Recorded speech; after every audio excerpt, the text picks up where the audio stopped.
So, hello everyone. My name is Veli-Matti. Vellu is quite common nickname. I'm a solution architect here at AWS, Amazon Web Services, and I'm also part of the Mimmit Koodaa data engineering learning track that we are super happy to host. And I'm joined by my dear colleague, Ravin. Would you like to present yourself? Sure. Hi, everybody. My name is Ravin Mathura. I work here as a solution architect manager alongside Vellu. I always call him Vellu, so that's why it's so natural. And yes, I'm here to support the support chat. Any questions that you have, please feel free to type them up and we can address them during the presentation. Thank you. Yes. And so the idea for today is to speak roughly 90 minutes about data modeling and data operations, and roughly about data stuff on a bit of a higher level. And when we planned this, Ursula had a great idea to emphasize that let's aim to make it for beginners, because data space, data modeling, and operations might be seen as highly advanced or needing a lot of prior professional background to be able to do fluently. But the basic concepts on those operations and modeling are still pretty simple. And my aim today is to highlight what those actually mean. So this will not be a technical session. This will be more about the intent, why we need data modeling and what are data operations. And those of you who are maybe already have a working background on data domain, you can then definitely dive deeper onto the technical stuff. I know that some of you are pursuing the data engineering certification from AWS. So this is also a good kind of like a background, high level revisiting the basics for you, although we are not diving deep into individual AWS services today. I hope to keep this discussional. So if you have any questions, comments, please feel free to interrupt me. You can just open your mic and start asking. And if you want to post them in text format, you can use the chat. And Ravin is relentlessly monitoring the chat. So if there's anything you would like to ask, clarify, just post it on the chat, and Ravin will bring it up. Cool. Any questions, comments so far, or should we begin? I hope everybody's super excited and posting to the chat that yeah, let's start. So I'm not hearing anything. I'm assuming that's the general mood. Absolutely, Vellu. Everybody's excited, so let's do it. Love it. Roughly about the agenda. So how to store data. That is the first thing that I will be speaking about. And then I'm basically switching fluently between data modeling and data operations, because they do relate to one another quite a lot. So I don't have any clear division of slides on those two. But then at the end, I'll also touch data governance. And if you looked at the invitation on Mimmit Koodaa webpage, all of those bullet points will be roughly covered today. But first, I would love to start with an analogy about how I see data governance and data operations. What is the reason that we have so many different databases? What is the reason that we have so many different kind of views on what is data management? And every one of us occasionally need to move from point A to point B. So let's say that you have a task of moving people from point A to point B. If someone already saw me presenting about analytical databases previously on the same series last year, I use the same analogy there, but I'm going to reuse it once more. So your task is to move people from point A to point B. What would be a good solution for that? One obvious choice might be a nice Toyota Corolla. From getting people on board and then driving from point A to point B. If it's about, if you'd like to be more fancy, you could get an hybrid Corolla, or these days you could even go with an EV if that is your thing. And then we could be more specific. So point A is Keilaniemi, Espoo, and then point B is central Helsinki, Mikonkatu 7, where AWS office is.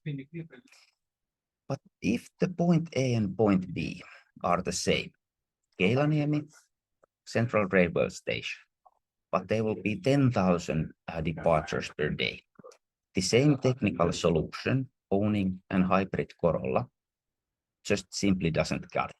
So although the same definition of point A and point B still remain, but the volume or the mass or the amount of transactions that we have are larger, we need to think about a different solution to handle that. And then metro might be a good solution. And then if we think about all potential point A to point B solutions, what is a good technical solution from moving people from point A to point B? There is a lot of variety. And these are all good solutions when we are defining the problem clearly. So what is it that we actually do? When do we need a truck? When do we need a Vespa scooter? And when do we need an intercity train? And I hope to revisit this analogy throughout the day, because one technical solution, regardless how good it is, in the data domain might not be the best, because the problem statement slightly varies. And I hope to give you some insights what to listen on about how to define that problem state. Any questions or comments about the initial analogy before diving into the actual content?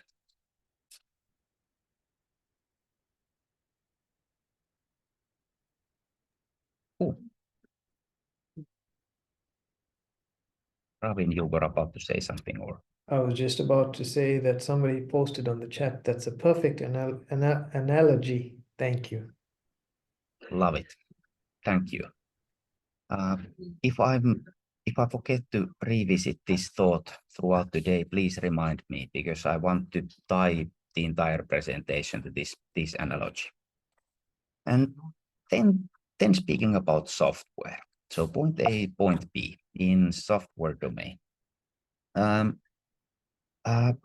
You don't have to be that technical to know that in the 60s or 70s, 80s, when the first IT systems emerged, nowadays those are called mainframe, although they were called that back at the day as well. The idea is that you have one gigantic computer that you basically access remotely, and that does it all.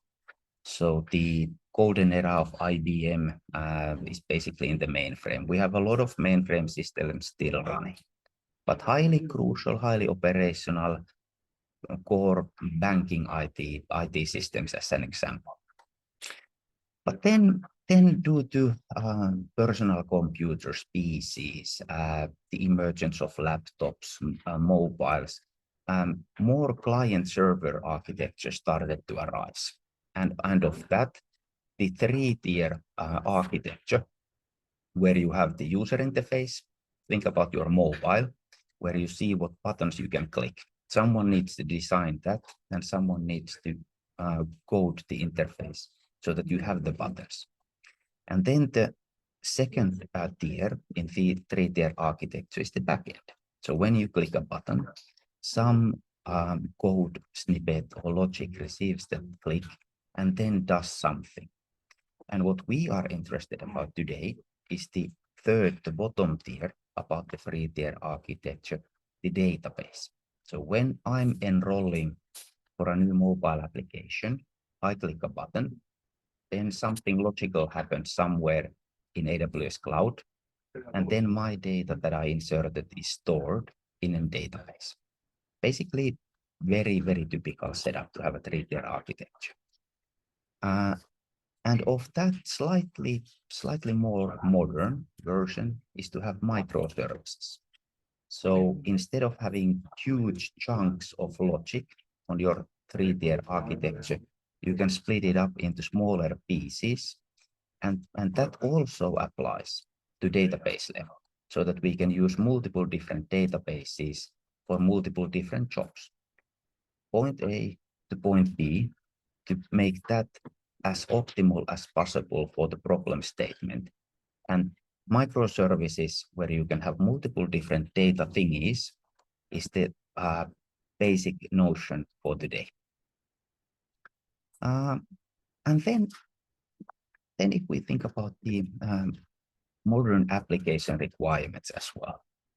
When you had a banking IT system in the 80s, the usage was quite small in a sense. A lot of transactions, yes, but there were not millions of people clicking those buttons relentlessly, or there were not media streaming services continuously streaming out video feeds, live broadcasts, games, whatever. So think about e-commerce, think about the modern web applications that we take for granted. That didn't exist 3 decades ago. So the overall huge change, what we need from storing data, governing data, and using data has also changed rapidly. And then that, from developer point of view, brings up an interesting question. Now, if I'm storing data, I have a task from point A to point B. I'm storing data, and then I also need to read the data. Once I have stored it, how do I choose a right database to meet my application's unique requirements? And then you have actually few things that you should think about. Like in the logistics example, how many people are using it? So performance. Some databases perform better on certain workloads than on others. If your workloads are just storing Vellu's information when enrolling to a new mobile application, that is a different thing when storing continuous stream of IoT sensor data and analyzing that. Performance. But how about scalability? If we are storing on a database now 1 million rows, but tomorrow we need to store 1 billion rows, 1,000 times more data. If we can see that beforehand, we can prepare for scalability and flexibility. Can I change the database? Can I alter the database? And how does it integrate? So choosing the right database is precisely from point A to point B decision, and having one single solution to do it all simply doesn't work these days. That's why AWS has been pretty relentlessly investing on having broadest and deepest portfolio of purpose-built databases. Next, we are going to look into what purpose-built database actually means. But essentially, we have a lot of from point A to point B solutions. We have Toyota Corollas that will get the job done. They are easy to use. Everybody's familiar, knows the interface. Nothing fancy. Maybe if you would like to have a fancy new EV or gigantic Hummer or something. And then we have also highly specific solutions like autonomous airplanes, if that would fit the analogy, or helicopter rides, which are very specific for a very specific task, but are highly important for that. So purpose-built databases, some need to be scalable, all need to be secure, and then also the cost factor. if we need to get from point A to point B, who decides what is the proper cost for that? So do we need to buy the Toyota Corolla to do that? Or can someone just drop us off from point A to point B and we're done? So purpose-built databases, that is the first word that I hope you kind of store to the back of your head. Then actually that would be already a great success. And then a real example. Think about this demo. So this is actually an AWS solution architect developed demo, a bookshop, kind of like an memorandum for our Amazon.com heritage, in a sense that AWS Amazon Web Service is basically a spin-off from Amazon.com, which started out as a bookstore. But if you look at the user interface of this bookstore, you have a lot of different buttons that you can click. You can log in, you can log out. You can see your personal information. You can see a list of books that you can select, and then you would assume that you would get more information about that book. Once you select a book to your shopping cart, you expect that your selected book is stored somewhere so that when you click on the shopping cart icon, it is presented there. Then you could see potentially reviews, you could see your previous purchases, you could see your receipts, you could see information about the deliveries that are still ongoing. This is a simplified demo, an example, but this is something we are quite familiar with. Whatever application we use, we see a lot of different information. And now I'm going to showcase how that information is stored on purpose-built databases on AWS. There's, by the way, the actual web link. And once we are sharing the material afterwards, you can go check it out. And if you have more developer experience, you can see the GitHub link there as well. So you could deploy it yourself if you want. But even clicking around in the demo bookstore is quite cool. So let's actually go into the databases now. Or Ravin, is there any comments, questions about the setting the scene? Not so far, Vellu. It seems to be all clear. Oh, love it. Then, roughly what I'm going to speak about today, I've selected 4 different types of databases to speak about. So relational is one of the original database formats that we have. It has been around a long time. It is still, and I don't see it going anywhere. It has a very, very good set of features for point A to point B, getting the job done, but it's not the best solution for all. And then we also saw the emergence of key value store, document databases, and graph databases. And we are going to visit all of these. But first, let's go through some basic terminology here. What is a database? Now, this is a typical icon for databases. It's basically, actually, I don't know what it's called in English, but that is the database icon. So it's a circle that is just basically pulled to the top. Now, relational and NoSQL databases are 2 different things. And I would like to start from the terminology. A database is a database. It's a place where you store data. Database. You store the data. It has some set of features and functionalities. So you can write and you can read. And then you can do stuff in the database. You can delete the data. You can update data. You can alter the data if you wish, or you can do computation on the data. How many purchases has Vello made from the bookstore? How many trips from point A to point B? So databases are not just about storing data, but you can work with data operations, and you can do even computation in databases. So logic, which is part of the operations.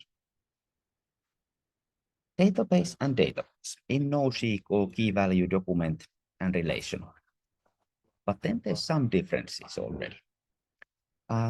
In relational databases, the next abstraction lower is table. So database is a collection of tables. Table is basically an Excel sheet. Table has a set of columns and number of rows. In relational databases, the columns define what you can write in a column, but then you can have multiple different rows that are basically, the content of those is basically just determined by the columns. So this should be a name, this should be a number, and this should be a street address. More of that later. But then in document database, you have database and you have document database, which basically has documents in it. Now, this roughly applies to key value as well, but the document is quite important notion. Rows in relational database tables, documents in document DB. Database collection documents, and then you have columns in relational. This is age, and then on each individual row, what is the current age, or working company or user ID. Relational databases, think about managed set of Excel sheets. And when we are speaking about NoSQL key value databases or document databases, just think them as documents. If you have technical background, you probably already identify that document. They are JSON files. Now, JSON file is a technical file format that is basically an agreement about what is in this document. It has keys and it has values. And a key is name. When I'm reading document database key value store, I know that there's a key. So I can do basically a lookup or find, give me all those documents that have a name Veli assigned to them. You can have multiple different keys, and then you can have multiple different values. But this is roughly the terminology and the concepts that I want to highlight. On relational, you have a bunch of Excel sheets, which are basically just columns and rows. And then on key value side, document side, you have the database. Yes, where is it, basically? And then you have documents that have keys and values, which you basically decide yourself. And now diving deeper into this. So what is an relational database? Relational database is usually referred of having certain key attributes. These are highly technical, so a referential integrity, ACID transactions, and schema on write. And now I will be explaining them hopefully in layman's terms. When I visit a doctor, naturally some data is stored in the patient system. Where I visited, what was the treatment, who was the patient, it was Vellu, who was the doctor, who did what. Now, if you would store this information in a single Excel sheet, you would need to have a whole lot of columns to be able to do the job. So in relational databases, the first key concept of data modeling is trying to split that huge chunk of information, not doing over complex, massive Excel sheet, just add columns there. Trying to split that up into a manageable set of Excels so that each single column would be valuable for that specific Excel. Think about it. If you would have all these columns in one Excel sheet, and there would be, let's say, medical treatment information, what different medical treatments can we do here? But there would be no visits or hospitals or doctors on those rows. Doctor, patient, hospital visit information would be just basically blank, null, zero, nothing. and only the medical treatments would be there. If that doctor on the Excel sheet actually doesn't work there anymore, on that doctor, there would be nothing on those columns. So it would be super difficult to read one single Excel sheet that would have all this information. Now, relational databases are relational by design. So when we have patient Excel sheet has patient name, well, and then I have a patient ID, which could be my social security number or something. And then on that patient Excel sheet, a relational database table, there would be basically information on every single column, on every single row. And then those link to one another. Now, when I do an hospital visit is logged as well. But later on, more about the referential integrity. So relational are a bunch of Excel sheets that somehow link to one another. Any questions by the way so far? There's nothing in the chat so far, Vellu. Okay, cool. Moving on. So how do relational database tables relate to one another? The first thing is that relational database table have primary key. And this is basically the most important thing about relational database tables. Every single row needs to have a primary key. And primary key is just a unique identifier for that single row.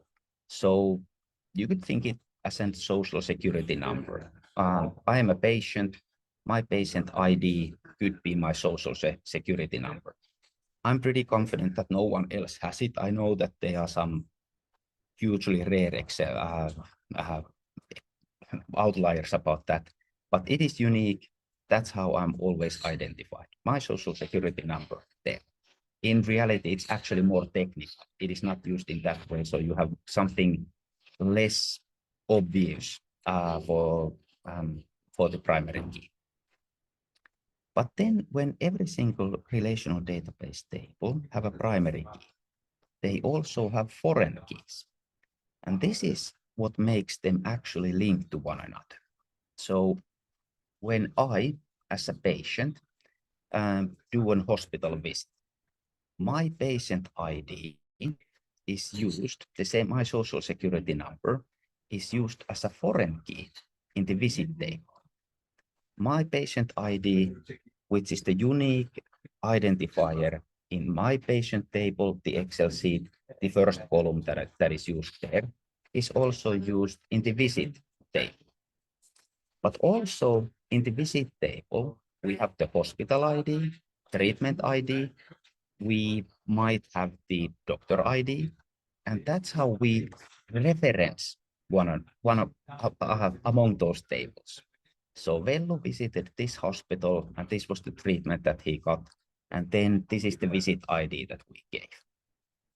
So relational means tables relate to one another. Primary key, foreign key. And this is basically all you need to know about relational databases in a nutshell. Primary keys are hugely important because if my patient ID, primary key, is not actually my social security number, but it's something else, then it doesn't relate to other tables which might have my actual social security number, and more about this later on. Primary key, foreign key. And then quickly about the acid nature of relational databases. Now this is highly technical, but it's actually not that difficult. So acid means atomic, consistent, isolated, and durable. And what atomic means is that, think about when I'm visiting hospital and getting a treatment. What you need to do is you need to actually write into that visit Excel new row that has new visit ID, my social security number, the hospital number, the date and the treatment that happened. Now, when the software does that, what it does, it has a transaction which has statements in it. And that is basically all you need to know about the atomic nature of relational databases. When you do a transaction, it either fails or succeeds. Now, transaction can have multiple different steps, multiple different tasks that it needs to do. And those are called statements. So when my visit to the hospital was written into those databases, the first thing is to do is to query or read from patient table. What is Vellu's patient ID? Then the next statement is which hospital did he visit? Third statement is what was the treatment ID that he actually received? And then what was the date and what happened? And finally, the last statement is let's write all of this information into the visit table. And if it succeeds, so first fetching a whole lot of data and then finally writing it, all that is encapsulated into single transaction. So if it succeeds, we can be sure that the visit is fully and successfully written. But if it doesn't succeed, we can also be sure that there's no false data written into the visit table. Let's say that we fail to receive my social security number and it, for some reason, just receives gibberish or my street address. The query was wrong. And then on the visit, instead of my social security number, my street address is written. So partially fail, but still succeed as a transaction is a horrible outcome. And we don't want to have that. So that's why relational databases are atomic in a sense. When we are writing a new row in the visit table, we want to make sure that all information either goes into there or nothing goes into there. And that's why we have transactions which can have multiple different tasks, things to do, which are called statements. And that ensures atomicity in a sense, that either it works or it doesn't work at all. And then consistent in a sense. If a database table has rules, like my patient ID needs to be social security number, or it needs to be a number, or it needs to be a string, a set of letters. Once you create the table, you define the rules for that table. So for this table, your primary key needs to be a number, as an example. Then it's consistent. You cannot have long stream of letters, individual letters as a primary key, which helps when you read it. And that consistency carries out through all relational databases. This is a date, it needs to be a date. This needs to have at least 4 characters or it's not accepted. Maybe less importantly, relational databases are isolated. And this basically just means that if multiple different writers and readers are trying to do the same thing, I thought about it and I basically came up that, hey, you are all speaking at the same time. Now, did Vellu visit the hospital or not? I think database might actually think it from that perspective. Let's say that somewhere someone's trying to send a new row. Vellu visited a hospital that this was what was done, and then someone else from somewhere else is sending out that, hey, please delete the hospital visit. Vellu didn't visit that hospital at all. So isolation means that although they might be jumping to the thing at the same time, relational databases should still be able to handle that. It's slightly more tricky from technical perspective, but if people are continuously speaking at the same time, databases are amazingly good listeners to be able to basically just do them as if they were done in conjunction. We first visited, but it was then deleted. But if we first delete, which is actually not there, and then we write, that is a bad outcome. So isolation means managing the workloads in a sense that although if you might be speaking at the same time, the database does understand you. And then the final letter in ACID acronym is durability. And it's as simple as that once an transaction is committed, so once transaction succeeds, Vello visited hospital, and this is the information, we are happy with it, it looks good, let's commit into it, let's store it into database. So once data is stored, it is durable, which means usually technically that it's just written on disk somewhere. If it's in memory, we do have those databases as well. On occasion of power outage, you would basically just lose your data. So relational databases are designed to be durable. Once transaction is committed, then you can rest assured that it's just durable and the information will be stored. And then schema on write. Now schema on write is actually the same thing that I already spoke about. So set of rules. Once you define a table, once you define a relational database table, you define the set of columns, the number of columns that you have, and the type of columns that you have. And if you make some of those columns mandatory, that this needs to have a value, or this value needs to be something specific, like a number, you cannot alter that when you are writing to a relational database. So if you say that writes into this relational database table, this needs to be a number, it needs to be a number. So on writing, you already have a schema and you need to follow the rules. Schema on write, because you will see a different example later on a different database. Now, the difference between relational databases and NoSQL databases, which is kind of like in a wording bit odd, comes from the query language, the interface language that you usually work with on relational databases, and it's called SQL. Now, structured query language, by the way, SQL.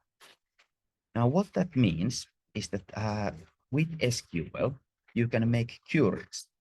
In this example, let's select the first name and the last name from database, from medical database, tables, doctor and hospital, where the hospital from in doctor table equals the hospital ID in hospital table, and the hospital name is Mercy. In layman's terms, basically, please give me all the doctors affiliated with Mercy Hospital. So structured query language. I want to select something. So I want to read information. Then I'm basically saying from which database tables, relational database tables, I want to do that, and where. It's basically a statement that, you know, what is it that I'm looking from there. And this is then also the same interface when I'm writing. It's just different statement. It's insert into visit, and then I create the visit ID, I read the patient ID from the patient table, hospital ID from hospital, treatment from treatment, and then I'm inserting that row there. So SQL is the interface language, programming language, if you wish, that you work with relational databases. And then from AWS perspective, I'm going to skip this. This is unnecessary because it just highlights that you can actually do way more with SQL. But if you are into SQL, I would definitely encourage you to continue, because SQL super important if you are going to be a data engineer. So highly recommend you to dive deeper into SQL. But in a nutshell, it's just the language that you work with relational databases and their tables. Create tables, write data, read data, and you can have different statements or conditions. What do you want to do? And then on AWS, we have many different relational databases. And the basic service is called RDS, Amazon Relational Database Service. Many different flavors, many different minute differences on the engines, but many might be familiar with MySQL or Postgres, or if someone's coming from Microsoft side of things, SQL Server could be familiar. Big enterprises use Oracle, MariaDB, all that. I don't think it's necessary for the data engineering certification to know in detail what are the differences between those different database types, relational database types or engines. But it is important to know that Amazon Relational Database Service is the service where you can basically lease, pay as you go, get a database where you can create tables and then just store data into them. Easy to administer, scales fast and secure. So RDS, Amazon RDS has different database engines, and then you can just start storing and working with your data. And then the fastest one out of the bunch. Now, when those customers who have a lot of data, a lot of hospital visits. Now, hospital visits don't occur that often. So let's say that you have a highly popular mobile application or web shop that millions of different transactions that have statements are continuously coming through. Amazon Aurora is the most scalable and performant relational database service that Amazon has. It has the MySQL and PostgreSQL compatible engines. So if on the exam, performance, scale, availability, and durability are emphasized, then Amazon Aurora might be the kind of like better option than RDS, because it's really for the massive workloads intended. It's quite affordable in a sense, so you could use it for the smaller workloads as well. So for the data engineering certification, Amazon RDS, I think you do need to learn the names at least for the different engines. If you are not going for the certificate exam, I think knowing that you can get a database from Amazon is enough. But if you are going for the certificate exam, do learn those and then definitely learn when to recommend Amazon Aurora, when you need to have a lot of performance, scalability, availability, and durability. Well, we have a first question. Yes, please. What kind of use cases should you choose relational databases over, example, a document database? That is an amazing question, and I'm now going to answer that. So thank you for the question. Ties perfectly for the presentation. So relational databases, very typical kind of like IT. Hospital visits, buying stuff from the bookstore. And then I mentioned earlier the NoSQL databases, which are roughly key values or document databases. And then let's see what that actually looks like. And then we can speak about the use cases between those. So Amazon DynamoDB is our key value database. It's super fast, works efficiently, but it stores and works with data slightly differently. As in the beginning, DynamoDB is Dynamo database, key value database. Now, database has a table. That table has items. You can think them as rows. And then items have attributes. And this is already something that you recognize is different from the relational database. Because if these would be rows in relational database, you see that some of the items don't have all the attributes. So when you are writing to DynamoDB, column, which are keys in key value databases. So you can have all the attributes, or you may not have all of them. But what you do need to have is partition key. And that basically relates to the primary key that we had in relational database. When I'm looking for something, partition key is the thing that you are actually accessing the content of that. And you can have a sort key if you wish.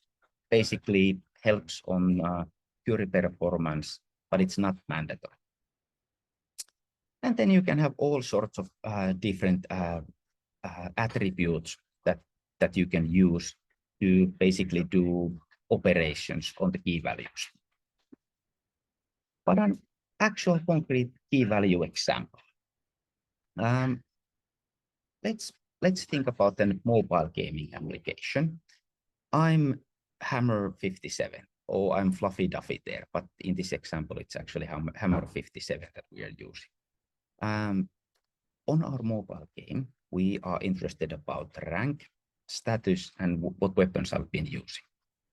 Now, when I log into the mobile game, we want to read from a database, from a table called gamers, the key, all the values under the status for the gamer Hammer 57. Now, what happens when we do a get operation in key value store is that the primary key, that is basically the gamer tag Hammer 57, all the values under status type, basically the column, return back to, and then we get back Hammer 57 information. So key value store is basically give me these things from this key, and then you get some values back. Give me all the things under this key, and then you would get rank, status, and weapons. Or you can even, as in the previous example, fine drill it. So give me all Hammer 57 information under rank, what is the tier, and then only that is received. Key, I want to, for this key, give me stuff back, and then you do get it. But you can also query the key value stores. So this is a table in DynamoDB. So then we can do, I want to know what are the all values for Hammer 57. And then this is the first thing that happens. For Hammer 57, where the basically gamer tag is Hammer 57, I'm going to return all of that. It's not as fast because when you are getting keys, the key value database knows exactly where that key is, goes insanely fast to it and returns back to it. But then you need to know what key you are looking for. Now, if you don't know that, you need to query. I know that there exists a player who might be called Hammer 57. Do look it up, do search your database, and if you find it, please return it back to me. It's not as fast, but you can also do that. So maybe going quickly through the document database, which is basically the same thing. So key values in a document that are just user profiles for our mobile gaming application. And then that actually turns into a document, and you can query it as a document. So not even from that high level perspective, you can think document databases and key value databases pretty much as the same. Now, document databases are actually more curable because you are indexing and storing documents based on the document keys. So key value stores are more for specific tasks. this is a key, this is what is used, I'll use that key, and then I'll get blazing fast answer. Whereas document is more for vague and changing scenes that, okay, maybe someone will be using the exploding acorns high score. Let's put that into document as well. And if they want, they can cure it away. But document databases and key value databases are both usually referred as NoSQL databases because the relational SQL language is not used there. Bello, can I ask a question? Absolutely. So there's a question in the chat asking, is the key value only in DynamoDB or AWS Aurora and AWS RDS? Great question. Great question. DynamoDB only. So you can definitely use relational databases. Let's see here. Where is it? Here. You can definitely use relational databases, kind of like key value stores as well. So I know that there's a patient called Veli. I know his social security number. So what you do is select from table patient, select star from table patient where the patient ID is Veli's social security number. So it does fetch only a single row.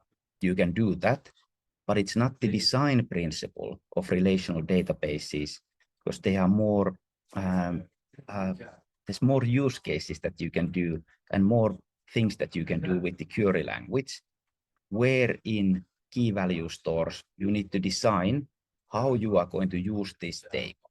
So if you would like to have hammer 57, give me all stuff from that, super fast, super easy. But if you would need to do a very complex query about hammers and fluffy duffies, have they played any same games, you would have to do a lot of joins between tables. So how relational database relate to one another, that is more difficult in key value store. So no, you cannot use keys as key value stores in relational side, but you kind of can do the same thing. But here, queries, it's much more restricted what you can do in key value, and it's not the intention of them. The intention is to have super fast, give me the value of this key, and then I'm happy.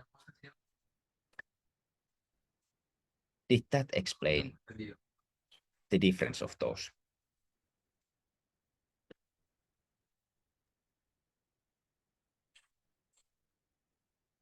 So Then, just asking 10 that, and I'll get back to you if it doesn't.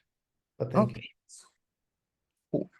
And then the final one of the databases that might pop up in the data engineering exam, graph databases.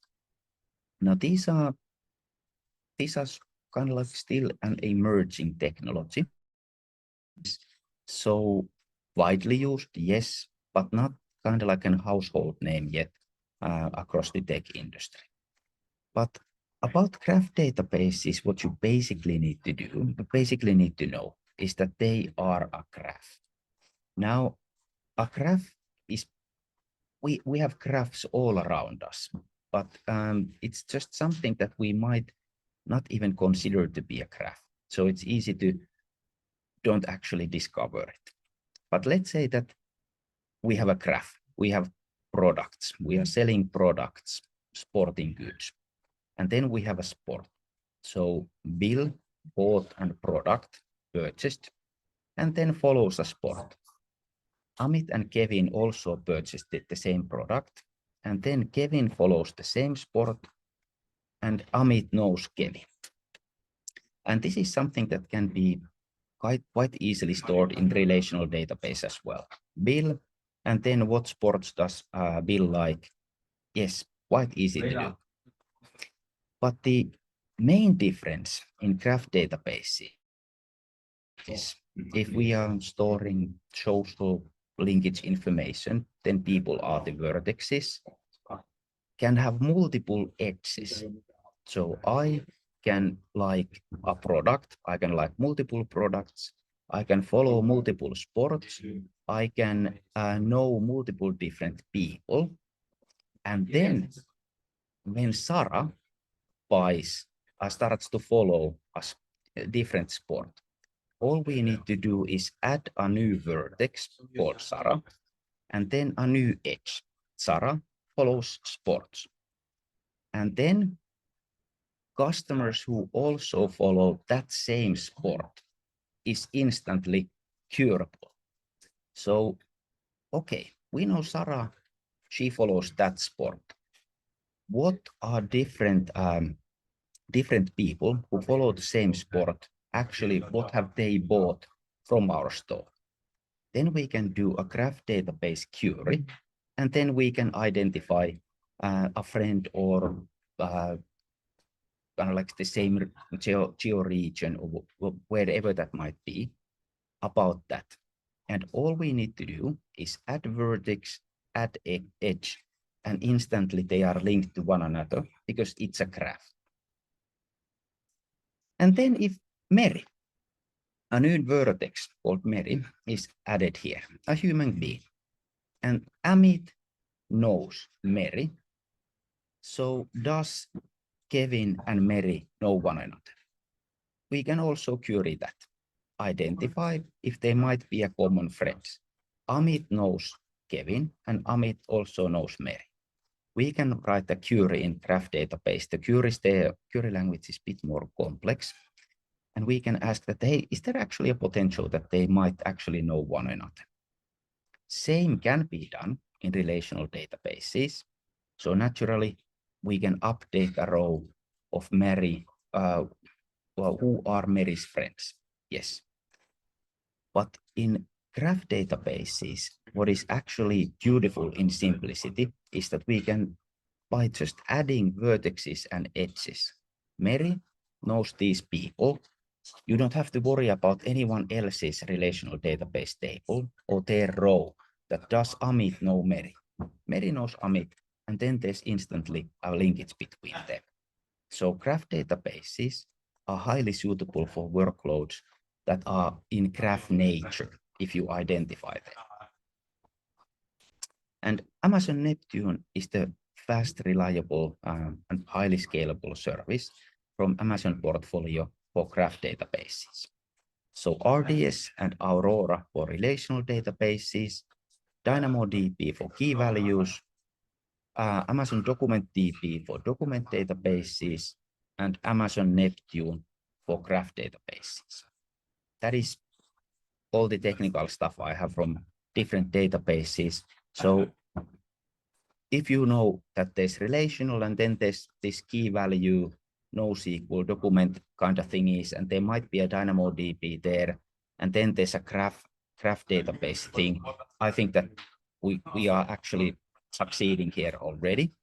So I'm going to show the next slide, but there's no intention of actually diving deeper into it because there's a whole lot of more databases. So if you are working with time series data, like temperature data from machine or log information, or you need to have in-memory capabilities that it needs to be super fast. AWS has different services that you can have those highly unique, highly tailored from point A to point B solutions. But the prime ones are relational, so Aurora and RDS. They are from point A to point B, Toyota Corolla, maybe even fancier EV kind of things. And Aurora is more of an big bus or a fleet of buses transporting people. There's a lot of traffic that it can take. Key value DynamoDB from point A to point B might be something super fast, highly unique, highly specific, like e-scoot or a drone carrying a single person that doesn't exist yet. Very good for that specific job, because you know only one human being from here to here as fast as possible. DocumentDB does basically the same. And then graph databases. We actually don't know which road we are going to take to them from point A to point B, but we need to get there, and it's a whole mess because we are not able to update the route information. So what should we do? Graph vertices and edges all over the place. Graph database might be a good solution for that. And then you take a bicycle. Next, I'm planning to move on to data governance, but any questions, comments from the database side? And this is maybe highly tailored for the data engineering certificate who are participating in that. So Velo, there's no specific questions on the chat. There is a question, more holistic question that we maybe can leave to the end, but I will call it out now. Yeah. So in the last webinar, we talked about data lakes. Yes. The question is, what is the benefit or use case of using databases if data lakes can store any format of data? I'm really happy that you asked that question, because I forgot to reference that in the beginning. So in a nutshell, data lakes are really good for analytical workloads because they can store a lot of data. It's just files on Amazon S3, simple storage service, and that is probably the cheapest way of storing data in the cloud. You store data in, and then you can query them, and they become data lakes. But data lakes are not good when you need to have 1,000 transactions per second, like our mobile game application. Give me the status of player Hammer 57. Querying that from data lakes will take too long. And then, although you would get the same information from data lake, it's not the best solution for that point A to point B solution. So key value would be it. And also data lakes are not ACID, so you can partially succeed when writing Vellu's hospital visit information to data lake. So it could be that you don't find my social security number, but all the rest of the information are on that file. So it's much more easy to get corrupted data in data lake unless it's coming from relational databases. And then also you don't have basically that same performance, you don't have the same operational capabilities, and it's not as fast. But for analytical workloads, like how many hospital visits has Vellu done, and what are the weekdays, and what's the weather of those? Having weather information and my hospital visit information in data lake, and then combining that on the analytical side in the data lake, absolutely. And that is the main intent for data lakes. Anything operational, think about databases.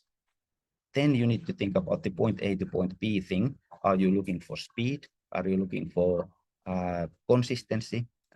Relational databases, how do you want to work with your data? Then make the actual database engine choice. Cool, thank you for that. There are a few more questions, but I think you just answered it in your answer now, so I will reply in the chat with the text. Thanks, Bello. And great questions. Keep them coming. I'm super happy. We are now hour in. Question out. I think I have 30 more minutes material. So I'm going to blaze through now, and then we are going to have Q&A roughly at 11:30. So to data governance then. Maybe just revisiting the demo. So the next time that you are looking at any database, any site, and you sign up and you see your previous purchases, or you see your order statuses, you are probably working with relational database. Now, when you are looking for book recommendations or book subtitles or book summaries, that information might be coming from document database, or key value database. And then if you have a social network app that, okay, hey, that person that I actually didn't know is a friend of my friends, there's a high chance that you are working with a graph database.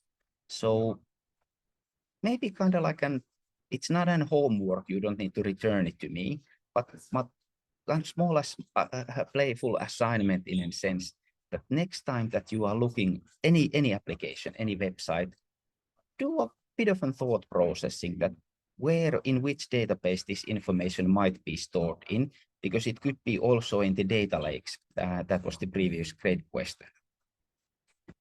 But then when you have a database and you have data in there, you need to govern the data. And that was one of the topics, one of the titles in the Mimmit Koodaa landing page. Now, data governance is basically just a set of decisions about who gets to work with data, how do we treat the data, how do we secure our data, who can read the data, and basically applies to what databases do we use when we query data from data lake, and when do we use operational databases, as I've been speaking about today. And basically anything about how do we deal with data stuff can be seen as data governance. And that makes it slightly vague.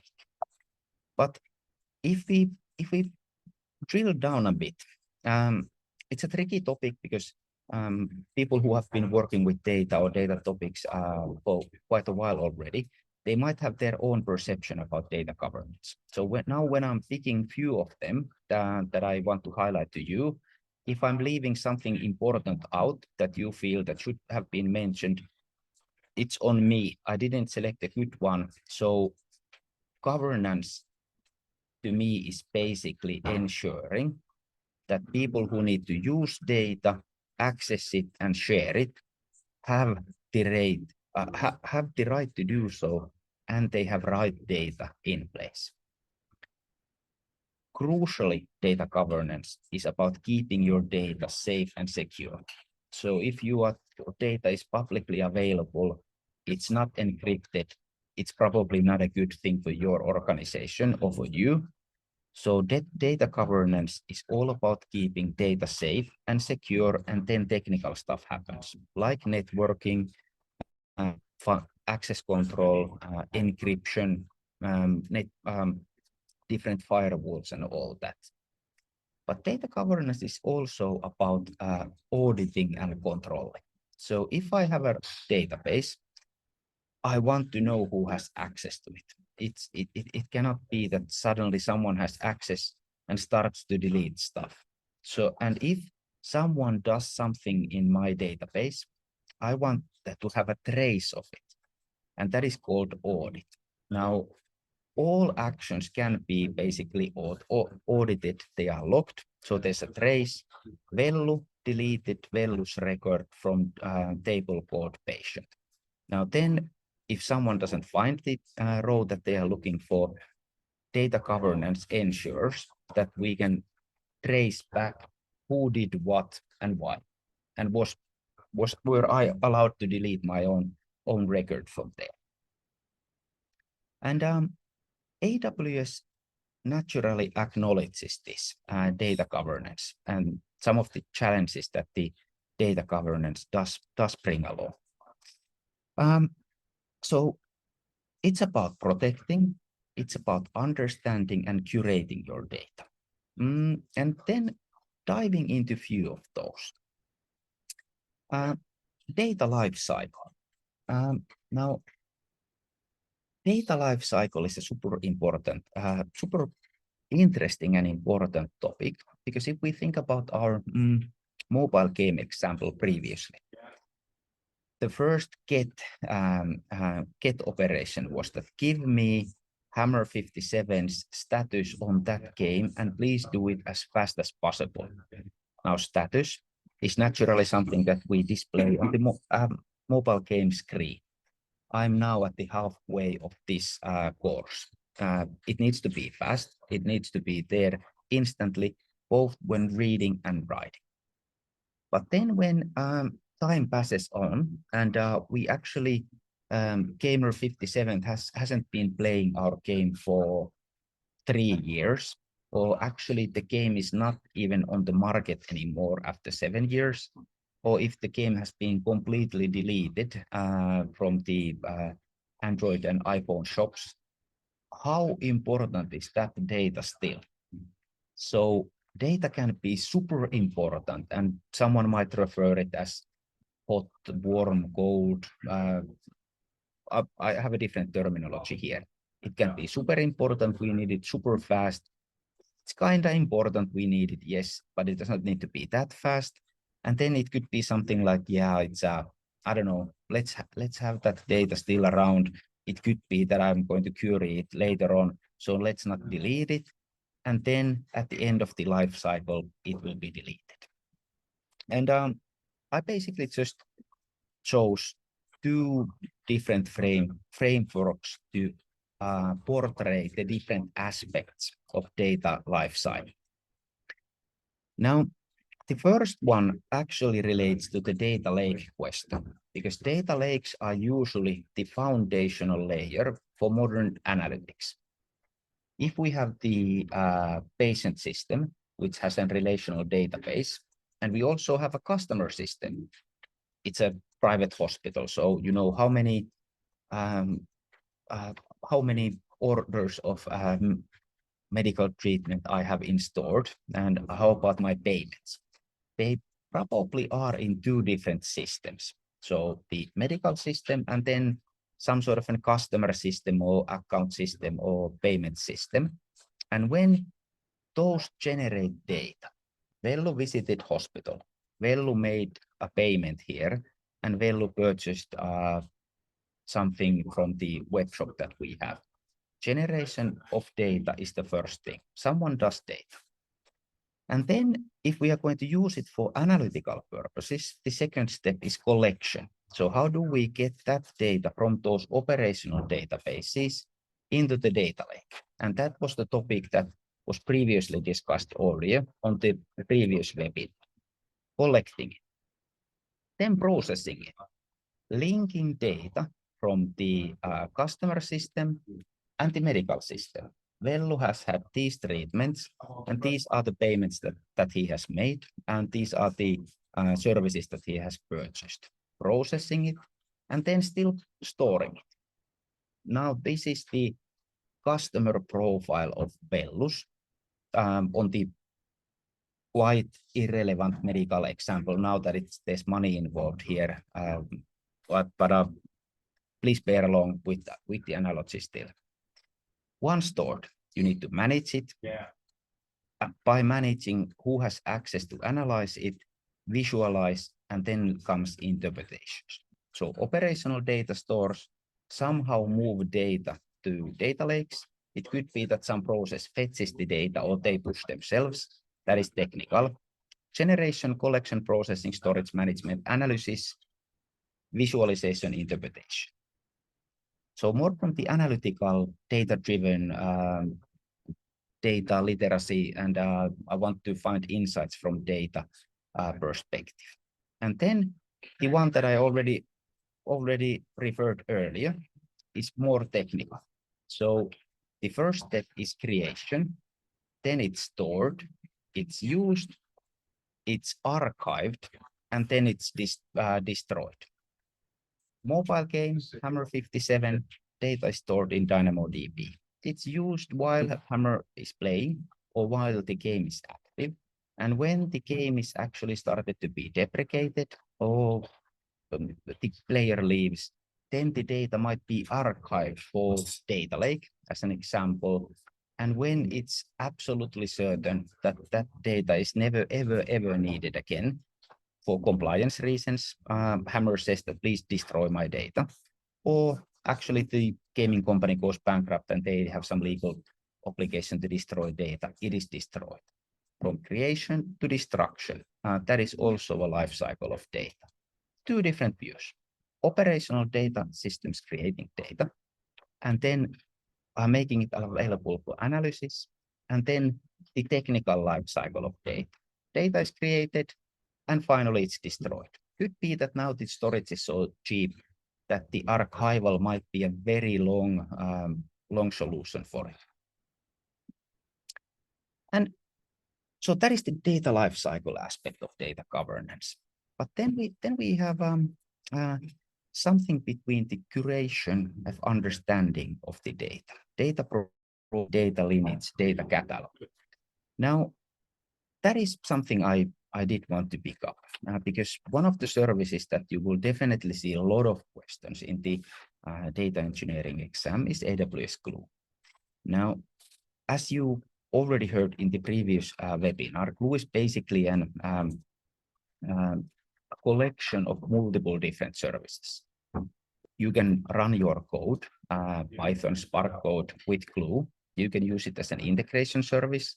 You can process data. It has a lot of different connections to different databases, but it also has Glue data catalog. And data catalogs are definitely a crucial component in data governance. Now, this is an image that you recognized earlier from today. Relational database has tables. Tables have primary keys. And then those tables refer one another through a foreign key. Vellu had this visit at this hospital. Patient ID joins to visit ID. Now, these are Excel sheets, as I tried to portray. Columns, rows. If we would just change the name from relational to data catalog, this would be the basic example of a data catalog. You see relational database tables, in a sense, how do they join with one another? What are the primary keys and what are the values of those columns that you have? Data catalog is just a tool that you can use to know what tables do you have, what is the content of that, and what are the values on individual columns. And why this is important is that when you receive data from your operational databases and you store it on data lake, you need to know what data do you have when you want to query it. And Glue data catalog is kind of like a glue between multiple different services. I guess that is where the name originates from for real. So when you know what kind of data do you have in your data lake, multiple different services can use your data catalog, work with the data, and do it in the fashion that suits them the best. So that is basically data catalog in a nutshell. And then finally, data quality, which is also one of the topics. For data quality, Glue also has a feature called Glue data quality. Now, once again, revisiting the previous relational database example. I already mentioned a data quality thingy here.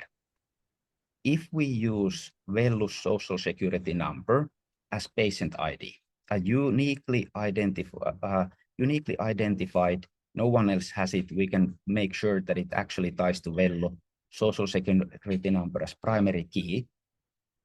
We need to make sure that that actually is and remains a valid primary key. If we write it to the visit table in some different format, let's say we ditch the minus between the last part and the first part of my social security number, some system might be happy that they assume that, okay, clearly he's born before 2000 and later than 1900. So yes, he obviously has a minus. For us, it's not a problem. But if we worry about data quality and we know that this is crucial to have the separator mark, is it plus, minus, or A, depending when you are born, that is a good data quality rule that we can use. And in Glue data quality, you can define data quality rules. All social security numbers need to be this long. They are all the same size. And then it needs to have the separator mark in the middle. It needs to be either a plus, it needs to be a minus, or it needs to be an A. And then also the date probably needs to be valid. Or you can do lookups and look it for somewhere else. But even more simply, it doesn't have to be technical when we are ensuring the key integrity. If my age is 470 years, it's probably not a valid number. So in data quality, we can have rules that do look into the age column and do something alarm us if the age goes above 130, 140, what would be maximum, or if the age is minus 70, that's also kind of like an invalid number, that you are not born until 17 years from now. So data quality is something that you know what to look for, you know what is crucial to you in data governance. Data quality is a subset of data governance. You set rules, and then you use some technical solution like AWS Glue data quality to, first of all, discover what are the quality errors that you have, and then work with them. The challenge with working with data quality rules is that if we take date as an example, I visit a hospital, that information is stored in the visit table. But if the date for some reason is not right, let's say the year is actually 1817 or something for some peculiar reason, we only have the visit ID, my social security number, the hospital ID, the wrong date, and then the treatment ID of the different table. So although data quality rules might be warning you that, hey, in the visit table, we have false dates. How do we find the proper date? So we need to use some sort of an checkup from other systems, or ask someone, or automatically find that information. We cannot just change it to, it was probably yesterday. Or if we are fine with that, we can do it as simple as, if the date doesn't look good, let's use the date of today. So it's a business decision in a nutshell. And then data governance is a lot of things. AWS has a lot of tools to ease your data governance, data catalog, data quality, integration parts of Glue. Those are probably the most crucial ones if you are pursuing the data engineering certification. So do familiarize yourself with the Glue data catalog, Glue data quality, and then how you can run your jobs in ETL and processing and integration jobs in Glue. But if you are more interested about what data governance actually means, it's just understanding your data, protecting your data, and then also curating your data, fixing dates, ensuring that primary keys and foreign keys do actually join to one another, securing security, and all that in high level. Any questions or comments on data governance?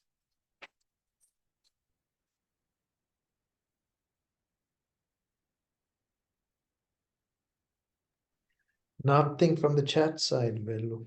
Everybody's microphone shy today, so they are typing in the chat, but nothing from the governance side. Okay. Okay.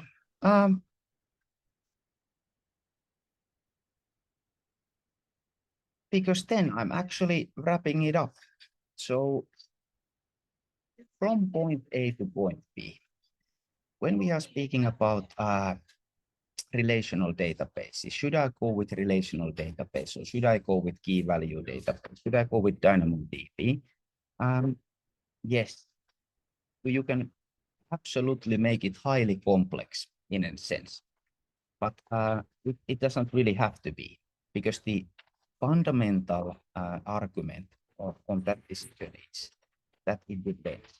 So if you know your use cases, and this is, by the way, a real thing that continuously happens, that you start building with DynamoDB. Now, you know that, okay, I want to get the information on a specific key, and then you start building the application by using key values. But then later on, you actually realize that actually I'm doing a lot of these queries where I need to join multiple tables, and it's taking a whole lot of time from me. And it might be actually quite costly. And I also see that I would benefit from having schema on write, that now my software is writing a whole bunch of schemaless information there. So could I actually have a relational database instead? And then you might switch to relational database, or vice versa. Start with relational database, but the definition of what needs to be accomplished between point A and point B changes. It alters, your business grows, the landscape around the problem changes. So it doesn't have to be all in with single database, because a lot of customers change the database from one to another, or they end up in a situation which is good to have purpose-built databases alongside one another. You could do a whole bunch on the relational database side, but if there's one job that you need to have highly specific key value, give it to me as fast as you can have a DynamoDB table there as well. Because what we are actually speaking about here is just the 3-tier architecture and then the bottom layer of it, the database.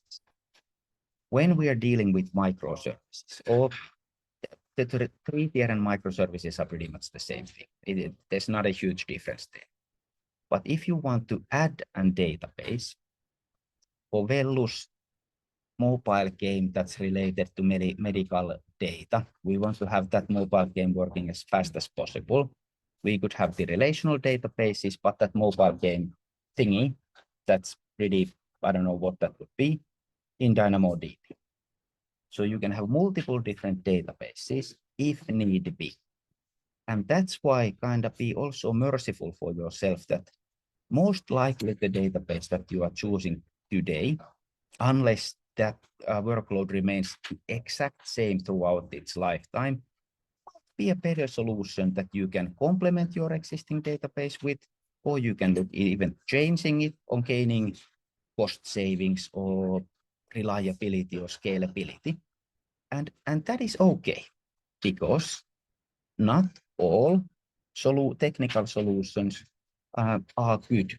There's not a single technical solution that is good for all use cases. So point A to point B, continuously think about what I need to accomplish. It's more analytical. My customers want to query the data. Sounds like a data lake thingy to me. Love it. They are continuously interested about the single value of a single key, and then they are complaining to me that why my data lake is not fast enough. Sounds like a key value database.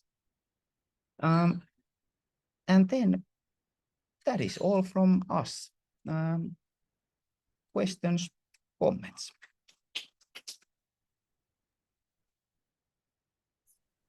So I have 2 questions that we can kind of review. The first one is there a major difference in query performances in different databases? I think you just answered that, but yes, yeah, in simple, yes. Getting Hammer 57's information from DynamoDB takes milliseconds. It's like 15 milliseconds, and then getting it from data lake, which might be seen as a database, it can take 5 seconds. So a huge difference if that is important. And also, yes, between relational database engines, they slightly vary, but it's highly, maybe even unnecessarily technical to start thinking about optimizing for queries, but it does exist. So yes, engines are different. They are designed for different use cases, and once you dive deeper into those, you will realize why and how. Oh, thank you for that, Vello. One more question. When you look at a data lake, can you please repeat how you worded the main purpose of data lakes?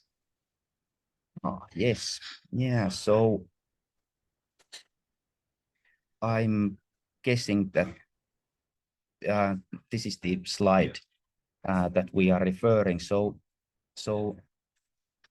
data lakes are not operational databases in a sense that web applications shouldn't continuously be fetching patient information from data lakes. The main intention of data lakes is to be more analytical, store all of the data, even archive the data that actually doesn't exist in the application anymore. So data lakes are more on the left side here. Data is generated in operational databases, mobile game, customer sales, and then the patient information. That data is stored on data lake for analytical purposes, processing, storing, managing, analyzing, visualization, and then interpreting that data. So that is the purpose of data lakes. It's amazingly good for that, but it's nowhere near the query performance of a relational database or key value store or document DB.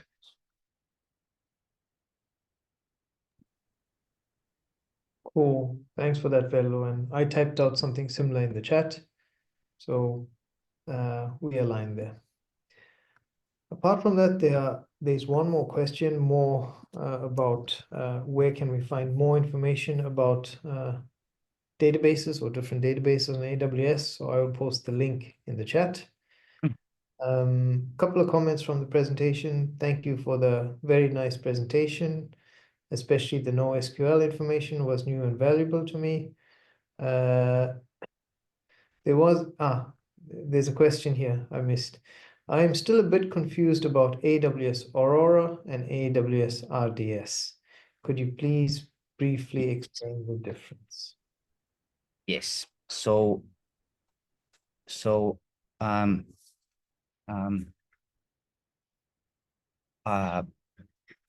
Amazon RDS is basically the kind of like default choice. I need a relational database RDS, relational database service. But the difference between Amazon Aurora and RDS is just performance and scale. So when you have massive enterprise grade, I think is the general wording, workloads that really need to be available and durable and run and have high performance, we have Amazon Aurora, which is a relational database service, but it just has better scale, better performance, better availability, and it's even more secure. But then it's naturally an overkill for many of the actual relational database workloads. So if you actually worry about we have such a tremendously big workload that it might not work in RDS, then Aurora. I would say that is the biggest difference between both. And what is confusing is that you can get MySQL database engine from RDS, and you can get MySQL compatible database engine from Aurora. So it looks like the same database, but Aurora is the premium top tier version of that, if I would use that word. Good clarifying question. Cool. There's one more question with relation to data lakes. Yes. And I think it's just maybe the way we explained it, but I'll read out the question and let's see how we clarify what we mean by operational database and data lake. So the question is, so with the same data be stored in an operational database and a data lake, if there is a need for both quick querying and analytics.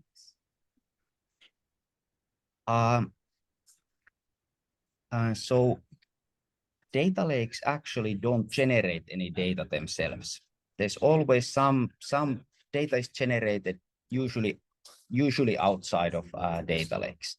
So in the operational database that my doctor's visit information is generated, if you need that fast, you definitely need to query that operational database.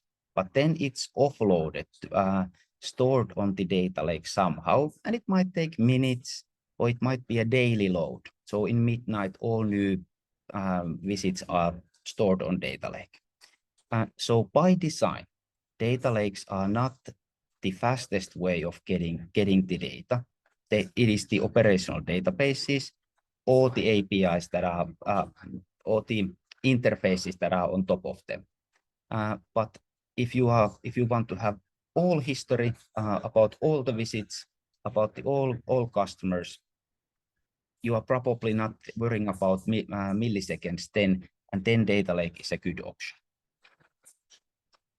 And once again, they always coexist. So you always have operational databases, and then you have data lakes, and they augment one another, actually don't take anything away from each other. Cool. And Velo, would I be correct in saying is a data lake is a collection of structured, semi-structured, and unstructured Yes. data for analytics? Yes, I think that is a good way of putting it. Cool. Those are all the questions in the chat. A few comments about thank you for the presentation, clear, great. Thank you for the examples. So thanks, Velo, for being so clear on the topic. People seem to have grasped what you were presenting. I really appreciate that. Thank you all, and it is really a pleasure to be here. So I hope to have one of these sessions in the autumn as well. So I will be sharing the presentation later, or I will be sending it to Sanna. And Sanna promised to also take more offline questions. So Sanna will be collecting them, right, and forwarding it to us if you have those. So happy to dive deeper on the topics and reply if anything. And Ravin, from our side, thank you all, right? Absolutely. Sanna, kiitos sulle, thank you. Kiitos.